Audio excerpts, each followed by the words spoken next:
The night was loud with applause and laughter. The 2025 Golden Globes had gathered the brightest stars of Hollywood in one place. It was the kind of night people dreamed about. Bright lights, expensive suits, and speeches full of pride.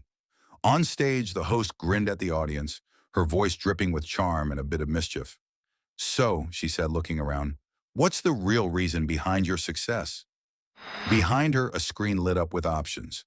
Hard work, supportive team, luck, and God-made progress happen.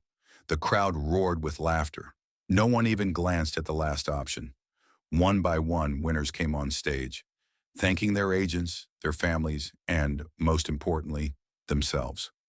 "I worked hard for this," one actress said, clutching her award. "Nobody handed me anything." In the crowd, David, a quiet film director, clapped politely. But something in the air didn't sit right with him. As another winner went on about being self-made, David whispered to himself, "Is that really the whole story?" The fire started 2 nights later. At first, it was a small blaze in the hills, just outside the city. A familiar story for Los Angeles. But the winds were fierce that night, and the fire spread faster than anyone expected. By dawn, flames were licking at the edges of the city. Smoke filled the air as families evacuated in a panic. The news showed footage of mansions, the same ones from glossy magazine covers, collapsing into ash. Streets were choked with cars, people desperate to escape. David stood outside his apartment, the red glow of the fire reflecting in his wide eyes. He could hear sirens and distant shouts. A neighbor ran past, yelling, "It's heading this way!" The city's pride was burning. By the third day, the fire had consumed everything it touched. Those who had proudly spoken of their success just days before now sat in shelters, clutching what little they had left. David walked through the streets, now barely recognizable. He passed an actor he'd seen at the Golden Globes. The man sat on the curb, staring blankly at his phone. "My house," he muttered to no one in particular. "Everything's gone." The sight stirred something deep in David's chest. Anger, sadness, and a strange clarity. He wanted to scream, "Do you see it now? How fragile it all is? How quickly it can disappear."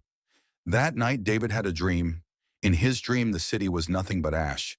The air was thick and silent, as if the world had been holding its breath. In the middle of the ruins stood a figure, faceless and still.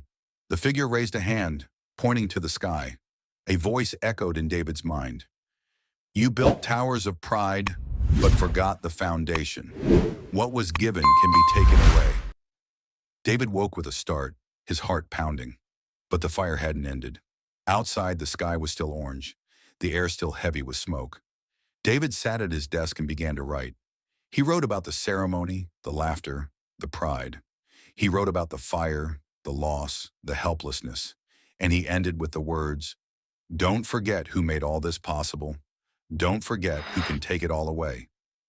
David hoped someone would listen. The fire burned for days, leaving the city in ruins. Some looked for answers, others moved on, and a few started to rebuild. But the fire left a mark deeper than ash. And as David stared at the smoke on the horizon, he wondered if anyone truly understood the message.